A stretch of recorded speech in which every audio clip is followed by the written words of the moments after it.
You are one of the few athletes in the world where I don't care what age you are, I assume that if you put on the pads or grab the bat, you could make a NFL or MLB team today.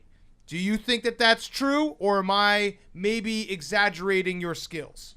That is true, but I would have to play a limited role. Okay. I know me. I got to set myself up for a situation to succeed and not to fail.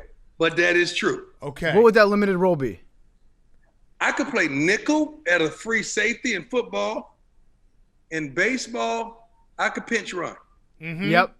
I could pinch run. I could get in late, drop you down a bunt to third, beat it out. I could play a limited role. I'm assuming that you've seen the video that came out yesterday of T.O. and Tyreek Hill running a 100-yard dash against each other, and then they ran the 40. Yeah. T.O., I think he's 46 years old. Yeah, T.O. looks good. He looks pretty good for a 46-year-old. The Yeah. muscles on his back, it's just insane. I've never seen that on even a statue. But he ran the 40 right afterwards, and I think he ran it about 4.45. My question is, do you think that you could outrun T.O. right now? I get T.O. At a 40, we talking about a 40. Yeah. I get T.O. Okay. Yeah. Okay. Yeah. How fast do you think you'd run it in? I call it NM speed, next man. I'm just going to run next man. I'm just going to be the next man. Mm-hmm. If the next man is a 4.6, I'm going to be a 4.5. If the next man 4.5, I'm coming in at 4.4. Okay. One step better than the next man. Okay. So your incredible career, you won 2 Super Bowl titles. You played in a World Series. You played 2 sport athlete. Doesn't happen anymore really at all. Obviously, growing up, you knew you were an unbelievable athlete. But was there a moment where you're like, holy shit, like I am so much better than everyone? Yeah, when I came out the womb. No, man. When I was a kid, growing up in Fort Myers, man, playing 3 sports, football, baseball, basketball, I knew I had it. But not just knowing was enough, because I didn't want to settle with mediocrity even back then. I wanted to dominate, man. I wanted the high step. I was dancing in 74. So dancing in the NFL in 89 was nothing new to me. I've been dancing. I've been celebrating. I've been having a good time. Baseball, football, basketball. I was all state in that.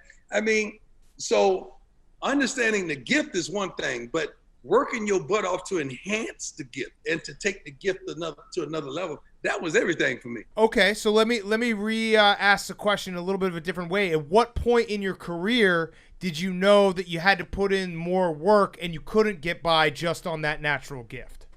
Just seeing my mama work, man. I saw my mama work 2 jobs predominantly my whole childhood and just to make ends meet. So I picked up the work ethic from what I saw. And I picked up the game and the hustle part of it from my biological father. And I picked up the consistency of getting up, putting on the uniform and going to work, like putting on the suit, putting on the football, baseball, basketball uniform from my stepfather. So that's where you got to be careful what you do around your kids. I picked up those little things. And at 7 years old, man, true story, 7 years old, I told my mama, you know what, I'm going to be rich one day. I'm going to make a lot of money. And you ain't going to never have to work another day in your life. And she said, for real? Go get that lawnmower and cut that grass right now, though, for the time.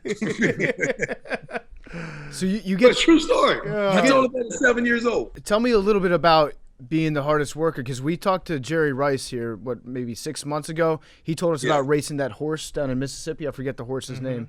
But what was your workout regimen like where you would put in more effort than everybody else? I just wanted to be the greatest ever, man. I want to be the best ever. I didn't want to be the best. And I've never heard about that race with Jerry Rice and the horse. And how can a human be the horse? But that's a whole nother story. We'll go back to that later. But the work ethic was unbelievable because I just wanted to be the best ever, man. That's just who I was. That's how I got down. And I'm still that way right now. I mean, I'm going to get up in the morning and work out and do my thing, even to this day. That's why my kids have a work ethic, because they see their father's work ethic. When I get off this Zoom call with you guys, I'm going to get on that lawnmower and cut this grass like no other because of my work ethic. Yes.